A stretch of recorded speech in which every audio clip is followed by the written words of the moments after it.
into her doubts about whether she was ever more than disposable. Amid the storm, Madison seeks refuge in the one constant source of truth, her mother. Sitting across the kitchen table in the modest home where she grew up, Madison finally lets the cracks show. Her mother, now 62, her hands worn from decades of teaching, listens with quiet patience. When Madison admits she feels broken, stripped of both love and dignity, her mother's response is steady and unyielding. They may own the boardroom, but they don't own your soul. The words strike deeper than comfort. They are a reminder of the foundation Madison was built on.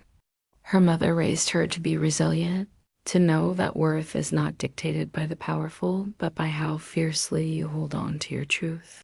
Yet the weight of expectation presses down on Madison.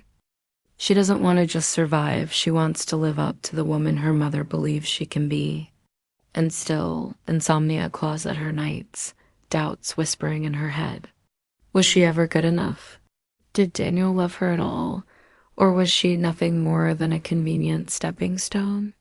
The emotional toll becomes visible dark circles under her eyes, restless hands fidgeting during meetings, her once assured voice trembling when she speaks. She is caught between the pull of despair and the faint light of her mother's faith in her dot difference to calculated intimidation. In private encounters, his tone sharpens, his words coated in venom disguised as concern. "You're chasing shadows," he warns her. "If you value your career, you'll drop this. You'll stay quiet." His gaslighting works like poison, seeding doubt. Was she overreacting, seeing patterns where none exist? Each confrontation leaves her shaken, battling both fear and fury. But the final blow comes one quiet Sunday morning when she unfolds the business section of the newspaper. There, splashed across the page, is Daniel and Elena's wedding announcement. A glossy photo from the gala accompanies it, Daniel smiling, Elena radiant, Richard Hall beaming with pride. And there, blurred in the background, is Madison, a ghost in her own story, forgotten, erased, nothing more than scenery to their triumph. The image cuts deeper than words.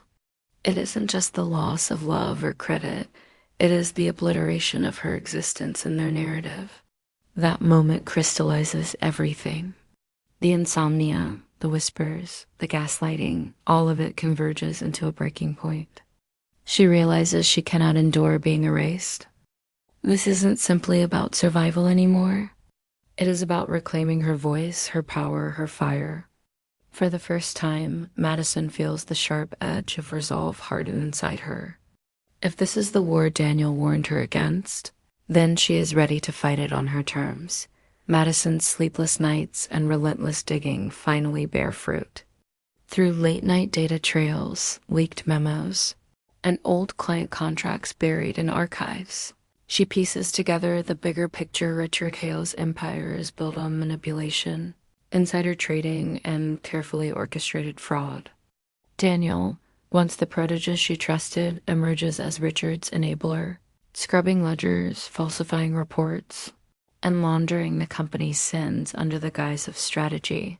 Madison realizes she is holding not just personal vindication, but a weapon powerful enough to topple giants. When the day of Daniel and Elena's wedding arrives, the city buzzes with anticipation.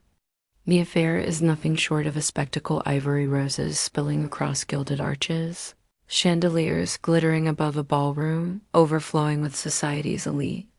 Cameras flash, journalists hover, and the Holly name gleams in headlines about legacy and dynasty.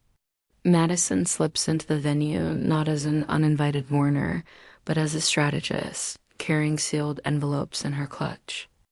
Every step she takes feels like the opposite of the night she was humiliated at the gala. Then she was blindsided, erased. Now she walks with purpose, holding the truth like a blade waiting to be unsheathed. The moment arrives not with a scream or a dramatic interruption, but with a silence that cuts sharper than any outburst. As Elena glows at the altar and Daniel wears his practiced grin, Madison doesn't shout accusations or throw drinks.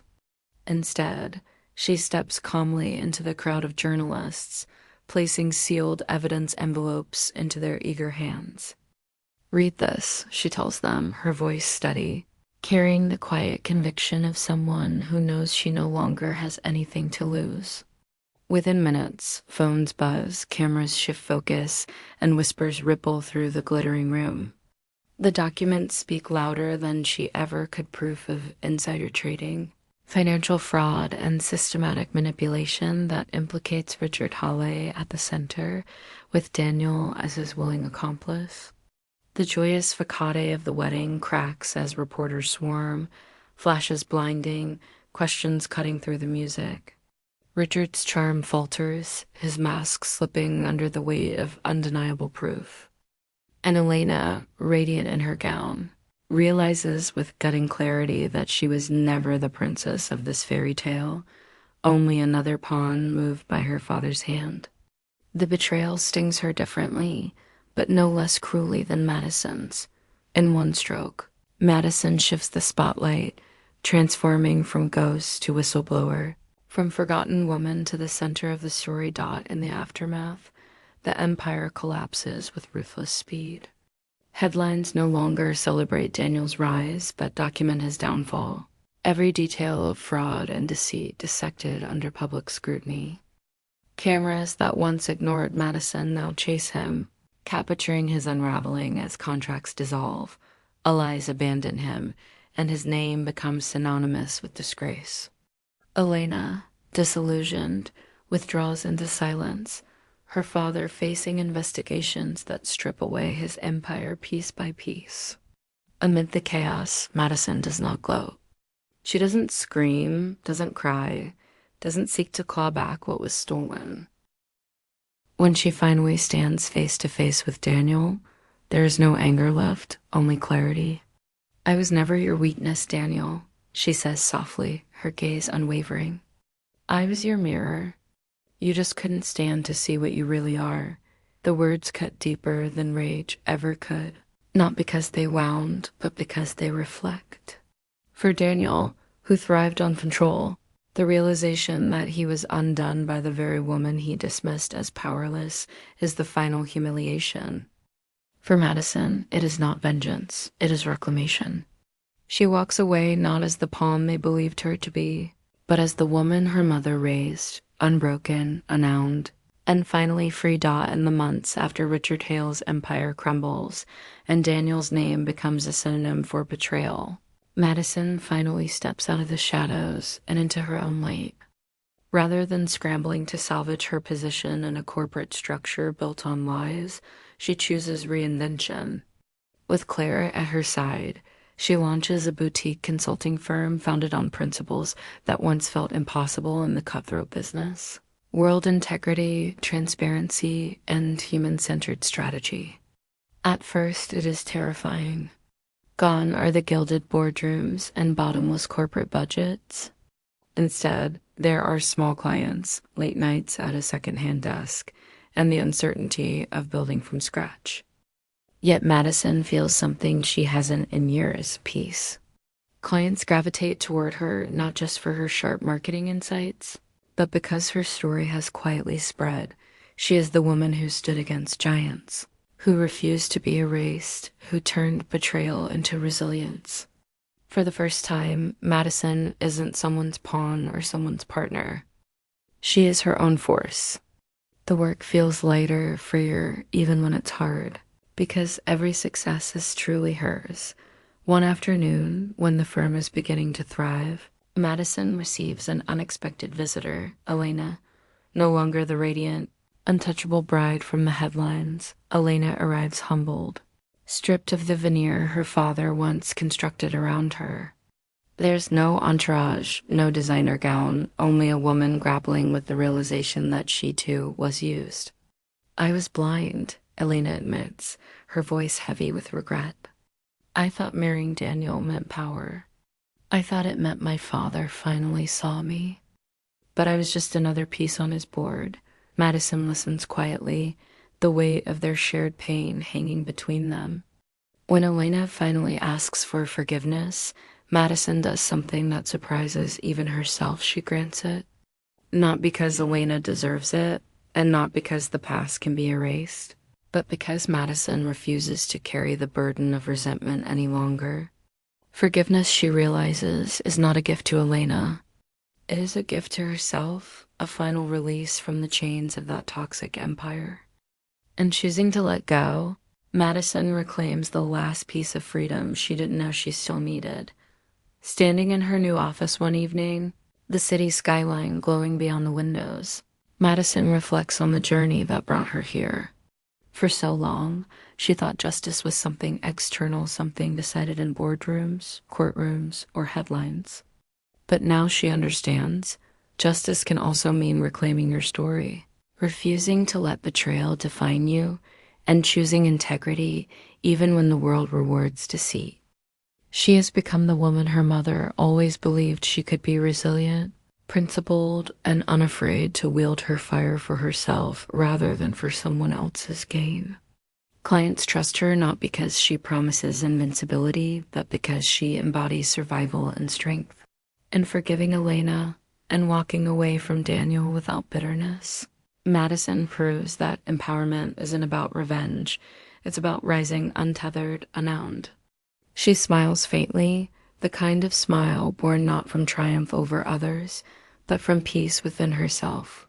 For the first time in years, Madison feels whole, free, and unshakably certain she is no longer a pawn, no longer a mirror to anyone else's power. She is the queen of her own story, and she intends to play by her own rules. The city hums with its usual rhythm car horns, distant laughter, the clatter of cups, but inside the small corner cafe, Madison is cocooned in stillness. She sits by the window with her journal open, pen hovering for a moment before the words begin to flow. The pages have always been her sanctuary, a place where she can unspool the chaos of her thoughts without fear of judgment. Tonight, her handwriting is steady, deliberate. He said it was just business. But I know better now. Love, trust, even betrayal, they're not transactions. They're choices. And I finally chose me. As the ink settles, she feels the truth of it in her bones. Daniel's betrayal, Richard's empire, Elena's misplaced longing, it all boiled down to choices, and for too long, she had let others dictate hers. Now, for the first time, she owns them. She closes the journal, the weight of finality settling into her chest, but instead of heaviness, she feels light. This is not the end of something, it is the beginning. Back at her apartment, Madison retrieves an object she hasn't touched in months, her company ID badge. The laminated rectangle stares back at her, a frozen image of who she used to be: polished, eager, and unknowingly complicit in her own erasure. She slips it into a small envelope with a handwritten note. I'm free, addressed to her mother. It is less about the badge itself and more about the message behind it. Her mother's words, they may own the boardroom, but they don't own your soul, echo as she seals the envelope. Dropping it into the mailbox, Madison feels as if she has shed the last tether to a world that tried to break her. The gesture is simple, quiet, almost invisible to anyone passing by. But for Madison, it is profound, a declaration that her worth is no longer tied to a corporation, a man, or the shadow of betrayal. She has chosen her own freedom, and with it, her future. The next morning, Madison walks through the city streets with unhurried steps. The skyscrapers loom above, once intimidating, now nothing more than stone and glass reflecting the early light. As she passes a towering office building, she catches her reflection in the glass. This time, it is not blurred, not overshadowed by anyone else's frame. It is sharp, defined, unmistakably hers. The woman staring back is not the one who stood humiliated at the gala, or the one who doubted her worth in sleepless nights. She is someone new, resilient, self-assured, and free. Sunlight breaks through the canyon of buildings, washing her in a glow that feels like both closure and promise. Madison breathes in deeply, allowing the moment to settle. There are no cameras, no applause, no witnesses, only the quiet triumph of a woman who has reclaimed her story. She takes another step forward, the city alive around her, and for the first time in years, she smiles, not because she has defeated anyone, but because she has finally become herself.